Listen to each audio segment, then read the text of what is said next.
Being 5 o'clock, I'd like to call the meeting to order. Agenda review and disposition.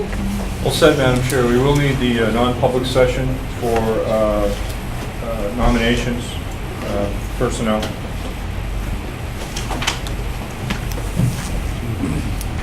The minutes of September 18th are there for everyone to review unless there are any corrections or amendments.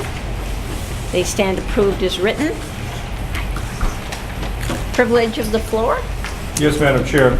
John Freeman, a Plymouth resident, former principal in SAU 48 up in Campton, and then worked at a number of high schools in the state of New Hampshire, is here to discuss a trip to Europe. Thank you, Mark. I believe you received a handout last time, at your last meeting. I'm really excited about being here. I've been doing trips to Europe for about 30 plus years now. And one reason that I got involved many years ago as a young teacher was that I had the experience, my parents were both mill workers, but they took out a life insurance policy. So when I turned 21, I had this large sum of money. I think it was $4,000 or something. And I decided I could buy half a car or I could go to Europe. And I went to Europe. And just within a few days, I said to myself, if I had this opportunity when I was younger, I would have been a better student. I mean, everything came alive to me, the culture, the language, the history. So when I came back and became a teacher, it was one of my passions. And my first trip was with a Latin teacher up in Littleton. And we got started, and it's been exciting ever since. It's great. Trips are multi-generational. Many teachers don't, when they travel, like to invite parents and community members. I personally think it's wonderful. I think there's not enough time for parents and families to get together as it is. So our trips have been about 50% adults and 50% students over the years. Traditionally, it was 9 through 12. I became an elementary school principal again in Vermont. So they talked me into doing it 8 through 12, and that's worked out very well. It's usually the 8th graders have one of the parents coming with them, but even without that, we could work it out. We take great pride in supervision. Sure, we've had problems over the years, small problems, but we've dealt with them right away. We outlined to the parents and to the students at the very first meeting that how strict our rules are. It's a chem-free activity. If they want to party and drink, they can stay home. That's not what's going to happen on our trips. We do our best to supervise. There's minimum of six, maximum of 6 students per 1 chaperone. Adults aren't all chaperones. We're very clear to adults, if you travel with us, unless you are a chaperone, you're an adult traveler, and let the chaperones do their job, supervising students, making decisions, helping students get through aspects of the trip. It's important to me that every child has that opportunity. The reason I never got the chance to travel, my older brother and my younger sister, both National Honor Society members, and they were invited and traveled with Franklin High School many years ago to Europe. I, as class clown, 1969, nobody thought they would take the time to invite me, let alone the fact that I would probably have accepted the invitation. But now, as a teacher and as an administrator, I really think it benefits every ability child. It benefits families to travel together when they have that opportunity. It's cost efficient. When schools do not sponsor trips like this, then the middle to lower income families don't have that opportunity. Upper level incomes, they're not going to miss anything if schools don't sponsor it. It's the middle level and lower income people that just don't know how to begin and don't have the resources to do it on their own. So again, we've had our valedictorian several years. We've had special needs students with full-time parents travel with them. It's open to everybody and anybody, and not just parents, but also community members are welcome to come. We have a lot of retired teachers that come with us every year. As community members, we've had police officers, fire department people that have bonded with us and traveled with us. And nurses, great to have a nurse along, so wonderful. So again, we just got back this year in April from Paris and Switzerland, Austria, Germany, and had a wonderful trip. 47 of us total. But on that trip, we try to plan 2 years in advance. And the trip that we chose as a group leaders and chaperones was this trip to fly into Berlin, say it the right way, not the way New Hampshire people say it. And he spends a couple days there, then head off to Prague, Czechoslovakia, and then into Krakow, Poland, and then finish off in Budapest. And it's a 10-day trip. It's a pretty reasonable, very reasonable price. The EF, the company we travel with, guarantees is the lowest price. It's about $3,000 if they sign up early before the end of November. That includes airfare, hotels, breakfast and dinners every day, private tour guides that we get in every major city. We have our tour guide that comes on board with us, as well as a tour director, full-time tour director that stays with us the entire time. What it doesn't include is passport costs. It doesn't include spending money. It doesn't include souvenirs and all that stuff, which again adds probably anywhere to $350 to $500-600, depending on how much stuff they have to bring back for their siblings and things, and how much junk food. Some I don't eat junk food anymore, but I used to eat a lot of it. So that's probably half of my old budget was junk food. But so again, EF is a great company. I work with them domestically since I retired. I'm a tour director for them. I'm on a leave of absence right now because of my wife's illness, but I'm a licensed guide in Washington, D.C. I do New York, Boston, Philadelphia, and the East Coast, and I know the company. I worked with them first for many years as a traveler, and now as an employee, and it's enormous resources available all over the world. They have offices. If there's problems that come up, security problems, if there's an event in the world that makes it more dangerous than it was when we first got there are people there that can help us through those things. And that's why we travel with EF. It costs us the lowest possible for students, and the safety is tremendous. And if there's problems, whether it's a hotel mix-up or an accident on the trip or something, they're there to help us. So the $3,000 also includes a travel insurance, which includes any medical expenses that the students get on the trip, or adults. And, so again, I'm very excited about being here.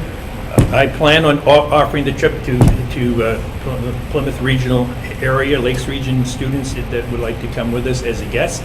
But I also, as I talked to Bruce earlier, just before school starts up, if there's a staff member or administration would like to take a more active role in it and have a chaperone that's officially from Plymouth Regional High School, I would love that opportunity. I'd be glad to work with that person to organize the parent meetings and to do it. So I'm here to answer your questions and to see if there's anything I can do to be an asset or a resource to your community and your school community, and to make some opportunities available that aren't right now available, I don't think so. Any questions for Mr. Freeman? Yes. Ross? What is the timing on this? We're looking at April 2020. Right now, the dates are April 17th through whatever that end of the date is. I have it written down here. But again, that's flexible. We have to see what those school vacations are. And then between Vermont and New Hampshire, we adjusted based upon what the actual dates are. When you plan 2 years in advance, you'd have to kind of wait for that information to come out.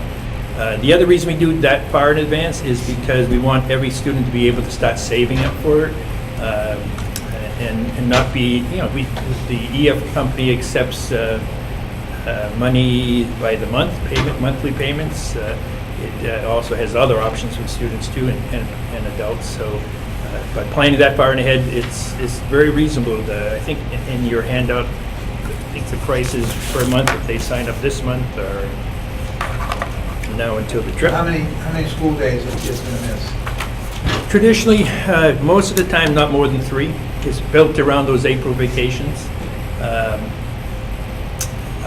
If the vacations are direct opposites, if one is the last weekend in April and the other one is the next to the last week in April, there's a possibility of missing 4 days. Most of the time, it's 2, 2.5, 3 days. We can coordinate the exact times. Yes. How many kids are you looking for from this area? Or have you have an established number typically in Vermont that you're going with? Or is this? We basically, again, last year we had 20 some odd students with us from the 3 schools. They're 3 very small schools, where I was the principal, K-8, it's Newton School in Stratford, Vermont. 110 kids, 115 kids K-8, and then the Chelsea is a small school, and South Royalton's a small school. So we're not talking about big numbers, and I think we would shut it down at a total of about 55 because we do not want 2 buses, but that would be adults, chaperones, and students. And traditionally, there's a $200 discount if they sign up before the end of November. That's where the $3,000 comes. If it's joined in December, then it's $3,200 basically. For adults, it's $3,500 with a $200 discount, and then after that, it'll be $3,700. But again, numbers-wise, my reason I'm that much active this year in offering my services is to give my grandson's a sophomore, and he would like to travel with some friends, and I did this back when my daughter was in Plymouth Regional High School, and again, worked from the outside because at that time there were other people sponsoring trips, and I didn't want to step on their toes, so I basically recruited from outside the school. And at that time, I think on that trip we had about 8 students from Plymouth that came with us, my daughter and 7 others. Ross? How's the administration?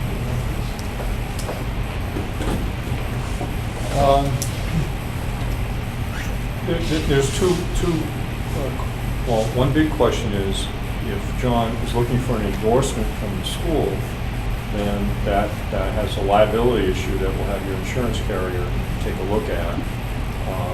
Our standard for the trips that we run under our umbrella are very stringent. And we have one going out to Quebec City soon, right, Bruce? Yes. And they're all of our folks, so they answer to us, and they are held to our standard.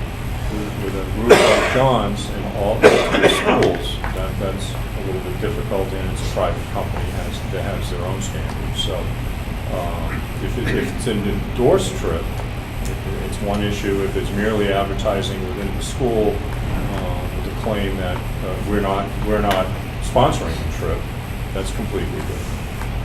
Personally, I'm not opposed to students traveling at all.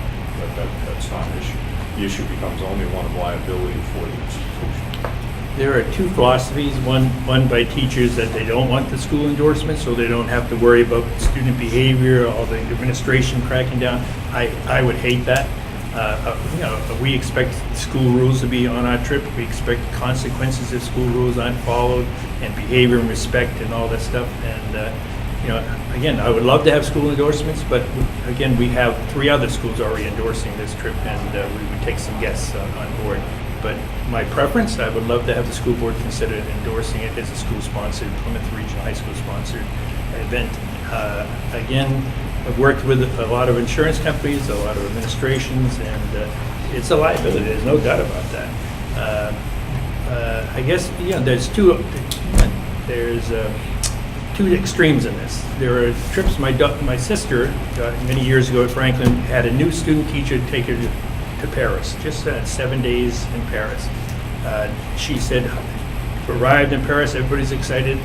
That's the last time they saw that teacher until they left at the end of the week. That's one extreme. With us, we're always there.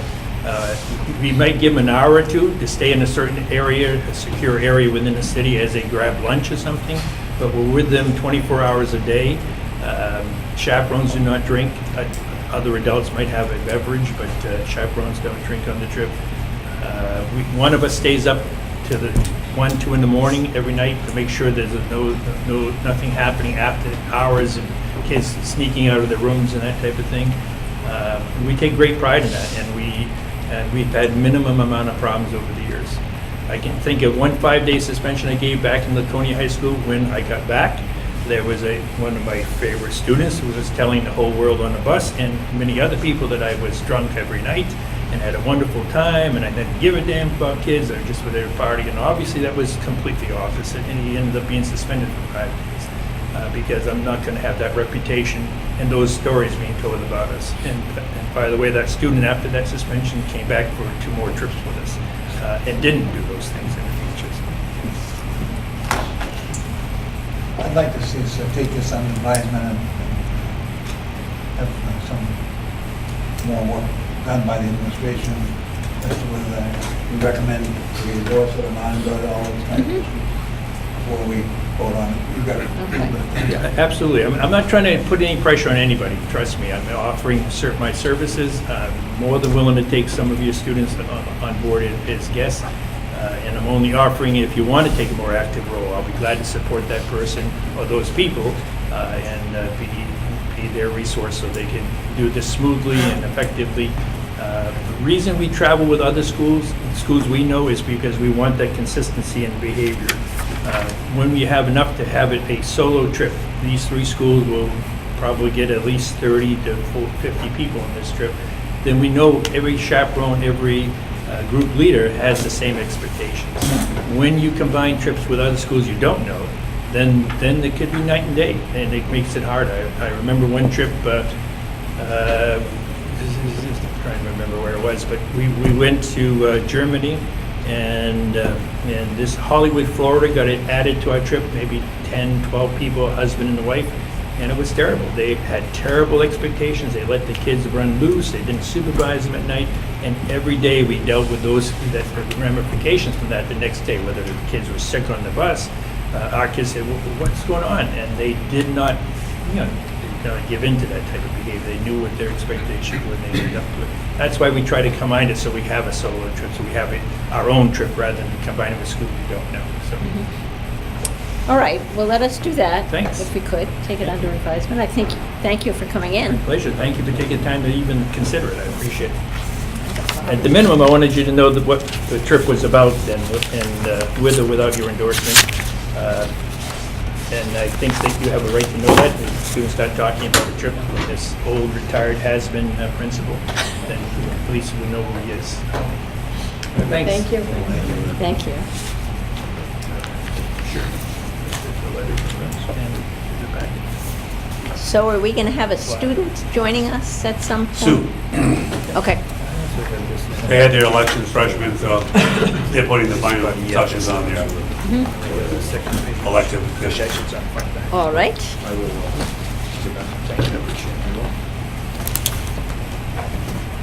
Thank you, everyone. Have a great night. Thank you. May it be short and sweet. Mr. Halloran, Superintendent. Yes, Madam Chair. I just have a couple reports for you, and I think you all have copies of the report. Yesterday was October 1st, which is the witching hour for nailing down the enrollment number that's going to be used all year long for publication. So this will be the number that you actually see for Plymouth Regional High School. Will be 667 students. It's down 15 from last year. We were at 682, and it's down from the opening day number that we had. But we had the freshman class held the same, and we have 160 kids that have come in, and the senior class was 15 to 20 higher than that went out the door on us. So. But overall, the SAU is at 1,904 versus last year at 1,912. So we are off 8 students, and a very stable number for us. You can see some significant decreases in some places and some significant increases in others. On that chart, Holderness is down 17 students overall, with a total enrollment of 145. Thornton up 10 students at 205, and Rumney up 7 to 106. So you can see some growth in some of the smaller schools, and Plymouth basically stayed the same. They're up 2. But so those are the numbers for this year's reporting. That's the grant number that will be used. The next handout I gave you was. Before you leave the numbers, Sure. remind us again what the newfound numbers add to our totals. How many kids? 10. 10. he won't. We got nothing else, no warrant or anything like that? No, they're included. They're in those included in numbers. Mark's other Yeah. numbers. Yeah. So Mark gets full. And as you look at the other, you can see free and reduced accounts. Overall, within the SAU, free and reduced is at 22.91%, with the high school being at 22.34%. Those are the kids that qualify for either free or reduced lunch. It ranges from Waterville Valley, which does not even have a food service program, a national food service program, or up to Wentworth, where the percentage is 46.55% free and reduced. So these numbers are actually down, and you can see the results of the economy, because we have scoured the bushes, making sure anyone who's possibly qualified filled out an application. So pretty comfortable that people that are willing to fill it out have filled it out. Folks that wanted help filling it out, we helped them fill it out. So that's where we are. So that's my report, Madam Chair. All right, thank you.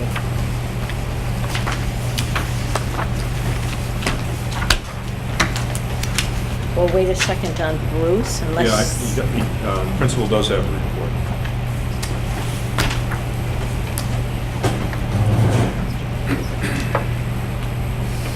We have no committee And, reports, right? There are no committee reports, and unfortunately Bruce was the one who went to SCC last night, so we're really waiting on him. I can do the CTE update. Yeah, you want to do the under discussion items? Sure. That'd Right be after this meeting, happy to take you, I'd like to take you up to the third floor. That's the one that is probably 85% complete. You'll get a real feel for the floor. But the project is coming down to the wire. Sections of the building may be available to us later in the month of October, but the kitchen and the auto areas will come later than that, just because of the nature of the work that has to go on. Bringing in kitchen equipment and getting it up and running, and the same with putting the lifts in down below. Is a significant task. So tonight we'll take a look at the third floor. You get a feel for those areas where health occupations are and a number of our special ed programs. Sir, thank you. Madam Chair, before I do, I have a name change on a co-curricular club I'd like Mr. Bryce to inform you on so he can get back upstairs. Bob? So it's actually a request from the equestrian club. In the past, they have been competing with the New Hampshire High School equestrian team.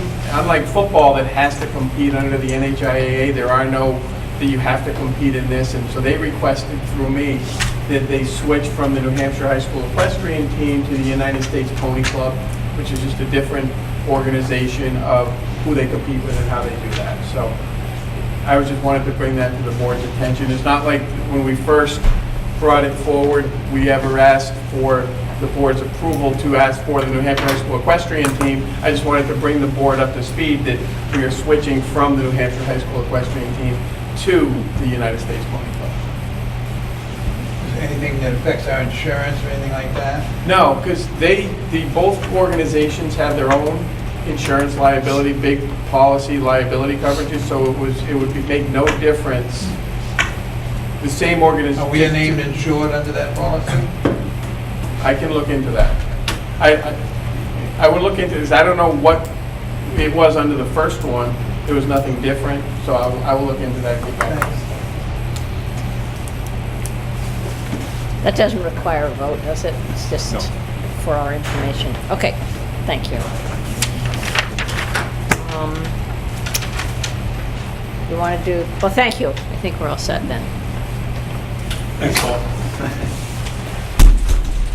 I'll be doing letterings tonight.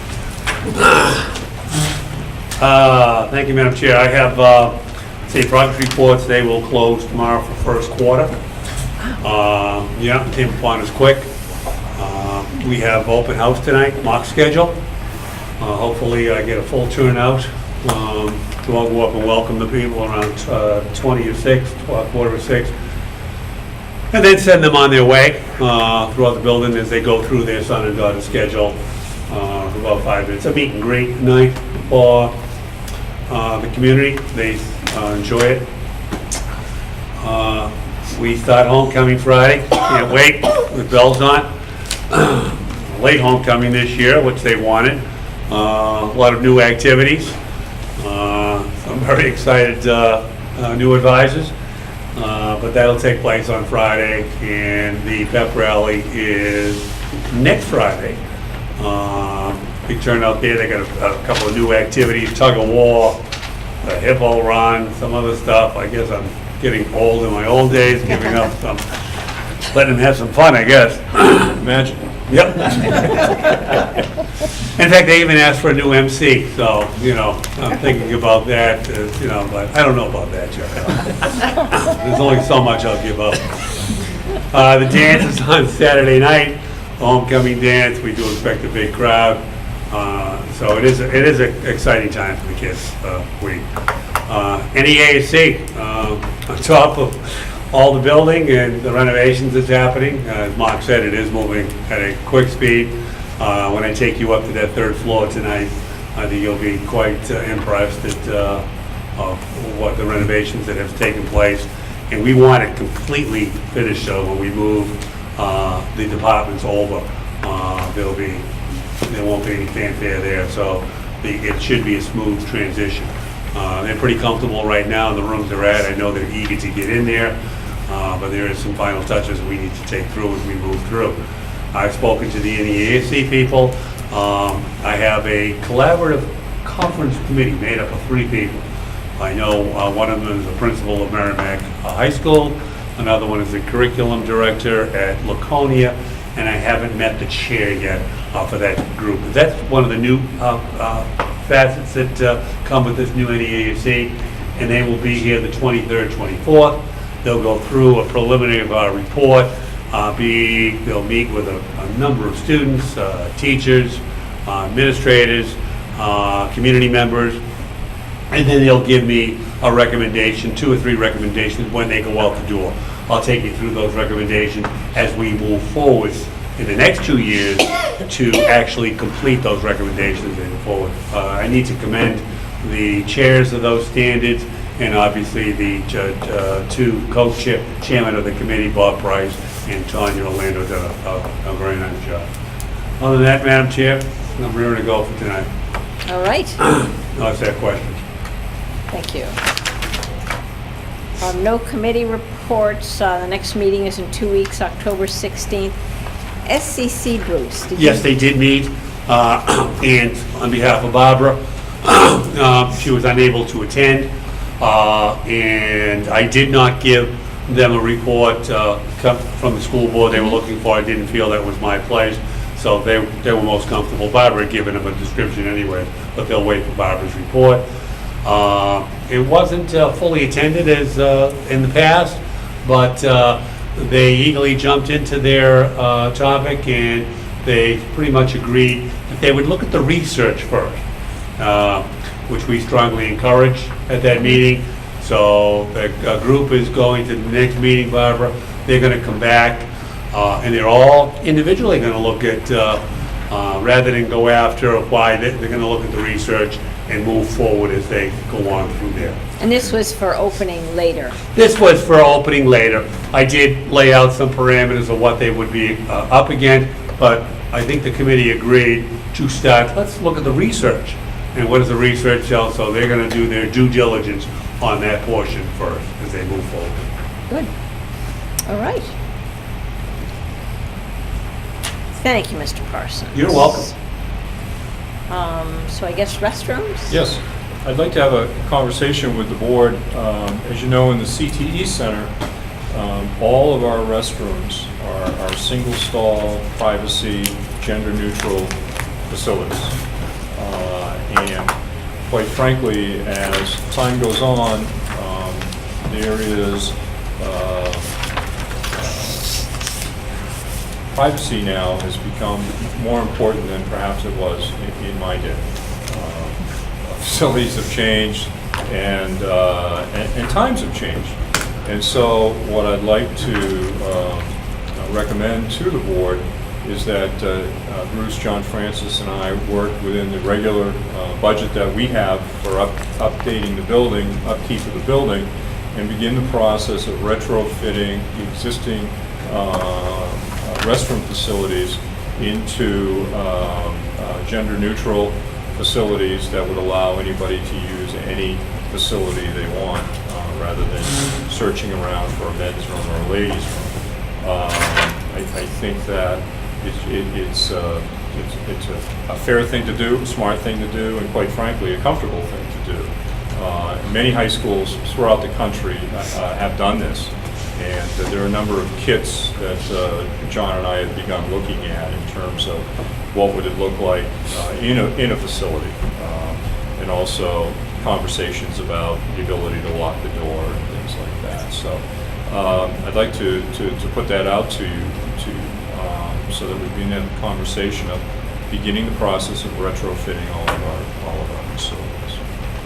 Seems like everywhere I go, that's what they've gone to. Restaurants, other public buildings, Right. they all have the Well, just the simplistic Same stuff. nature of it, Tim, you go into some places and one of the genders is all lined up and the other one, they come and they go and then nothing's Yes. going on. And so it's a more even distribution of comfort, also with a sense of privacy for all. The men's room, for example, up on the landing, Right. what would that look like? Are you retrofitting that one also, or just, what would that look like? We would be looking at a door that, if an individual went in and there was nobody in that facility, they could lock the door and use one of the stalls and then unlock the door and come back out. If a group, say a group of men went in together, they could go in there together and use the facility, use 3 stalls that are in there and leave. It would be up to the inhabitants of the room as to what they would do. So in some cases, one person could use it at a time. Yes. It wouldn't be mixed gender at any point in time. If there were, they wouldn't know it, because the stalls would go ceiling to floor. And so if I were in a stall and I didn't lock that door, the outer door, then I would be in my stall, I'd do whatever I needed to do, leave the stall, wash my hands and go out the door. I may not know who is in the other stall. But the easiest way to handle that, Phil, quite frankly, is just lock the outer door and then you're in there by yourself. Or to seek an individual bathroom with just one stall. And the other piece, I need to piggyback on that, the administration, somebody would have the ability to open that door if I needed to get in for emergency. Oh, yeah. So, that would come with a lock. Even though they can close that, if there was an emergency going on there, I would have the ability to get in there. When I take you through the CTE center, you'll see those bathrooms we're talking about. The intent, though, is not to have mixed gender facilities. The intent is to have private stalls, privacy. Is it too early to know what the projected cost would be? Yes, because we have looked at kits and things like that, but we haven't looked at the layout of our existing rooms, what we would do with those rooms, that sort of thing. A lot of the cost would be in plumbing, and quite frankly, I'm not sure we need to remove urinals. We just make that an individual stall with a urinal in it, and then the other 2 stalls may have full toilets. So we try and do it in a cost-effective, common-sense manner. Mark, so do you have to have a door that goes to those sinks? You have to have a door there? Yeah, because you can see right in there. It's not like where you come around the corner in the airports or that stuff. Yeah. But did see someone washing their hands, because then the stalls will be in bathrooms, right? Yeah. I'm just wondering, would it be easier for you if there wasn't a door on it, because people are just washing their hands? I hear you. I've Yeah. seen that model Right. in another school. Yes, there is the rounded Yeah. wall where, Yeah. there is the rounded wall. Sometimes you see that in public. You can facilities. hear, but you can't, you usually can't see that opening. I know what you're talking about. Yeah, I You just have wonder a if that wall. would be more visual and helpful Yeah. for behaviors and such? Something to think about. I think we're talking about 10 bathrooms too in the main frame Oh, I of was this building. wondering. 10. Yeah, I counted them up, counted the north wing and the main frame. They're the old style. The new ones you'll see over there are 8. There are 8 new ones coming in over there. And you'll get a good look at them Yeah. tonight on the third floor. And right now, we only have 2 single bathrooms that are available now, my office and the nurse's office. There's nothing in the north wing. Barbara? We announced at the last board meeting that we would seek to have a public meeting to discuss this issue. Is that still ongoing? No. At the request of an individual, they asked that we not have that public hearing. We honored that, but the issue is still with us, and we're trying to deal with the issue as comfortably as we can do. Maureen? Yeah, just to, have you thought about safety concerns within a restroom with, if there were mixed sexes washing their hands, doors closed? There's No 112 cameras. different scenarios, and so we'll go through those and look at the design of the restroom. And it may be that we still have a couple of traditional boys' rooms, girls' rooms. I just want to get going on beginning the process of retrofitting the entire facility so that the district's in a position to handle the next 20 years and the needs and desires, quite frankly, of the students and their families. Thank you, Mark. That sounds great. All So right. all I'm looking for is Bruce, John, and Mark go, start looking at this, come up with a kind of roadmap, and then what would it look like, and how much is it going to cost over, a year, 2 years, 18 months, whatever it might take. So do I see consensus from people to move in that direction? Sounds like a plan. Should go to Yep. facilities, right? Yeah, we would report to facilities. Great. All right. Should Thank you you. do that, please? Board member concerns? We're skipping nominations for now. Well, that's non-public, right? What was doing that? Press box thing. Right, we've been on hold. Back to my question, that's just been moved down to, I think that's non-public, the nominations? Yes, yeah, I just want to go over the credentials of the individuals, and then we will come back out, and I'll nominate those individuals in public. So any other board member concerns? If not, do I hear a motion to go into non-public So for the moved. nomination, for personnel? So moved, so that would be Tim and Walter, seconded.